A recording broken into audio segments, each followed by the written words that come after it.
આણંદ જિલ્લાના વલાસણ ગામ ખાતે આવેલ ઇનામદાર સમાજની જનરલ મીટિંગનું આયોજન કરવામાં આવ્યું હતું। વલાસણ કેળવણી મંડળના ઇનામદાર પરિવારની ખાલી પડેલ સીટ ભરવા બાબતે સમાજના અગ્રણીઓ અને સભ્યો વચ્ચે વિસ્તૃત ચર્ચા કરવામાં આવી હતી।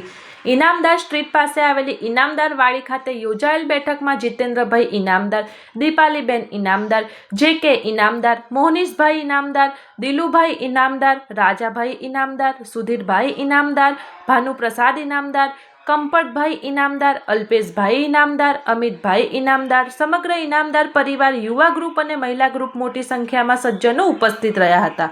કાર્યક્રમ દરમિયાન સમાજની એકતા, શિક્ષણ ક્ષેત્રે સહકાર અને કેળવણી મંડળના વિકાસ મુદ્દાઓ પર વિચાર-વિમર્શ કરવામાં આવ્યો હતો। બેઠકમાં ઉપસ્થિત સભ્યોએ સમાજના હિતને ધ્યાનમાં રાખીને યોગ્ય પ્રતિનિધિત્વ મળે તે માટે સૂચનાઓ રજૂ કર્યા હતા। મારું નામ જીતુભાઈ ઇનામદાર છે। હું વલાસણનો વતની છું અને છેલ્લા 45 વર્ષથી સુરતમાં રહું છું અને મહિને 2 મહિને 3 મહિને પ્રસંગોપાત વલાસણમાં આવું છું।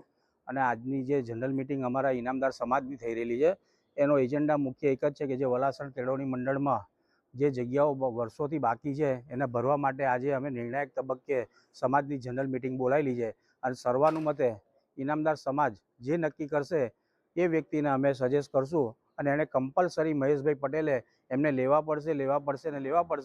અને આજથી મેં અગાઉ બી પીસી દરમિયાન અને એમને આવેદનપત્ર આપ્યું ત્યારે કહ્યું હતું કે આવતા મહિને હું આંદોલન કરીશ, પણ અમારી જે આ સંસ્થા વલાસણ કેળવણી મંડળની સંસ્થા છે એ 15/6/1970ના રોજ નિર્માણ થયું હતું એનું, અને આવતી 15/6/2026ના રોજ ઉગ્ર આંદોલન કરીશ। જો કંઈ પણ મહેશભાઈ પટેલ કોઈ પણ હોદ્દેદારો આ બાબતમાં નિર્ણય નહીં લે તો અતિશય ઉગ્ર આંદોલન કરીશ અને આ જીવન હું આ મરણ ઉપવાસ પર બેસીશ।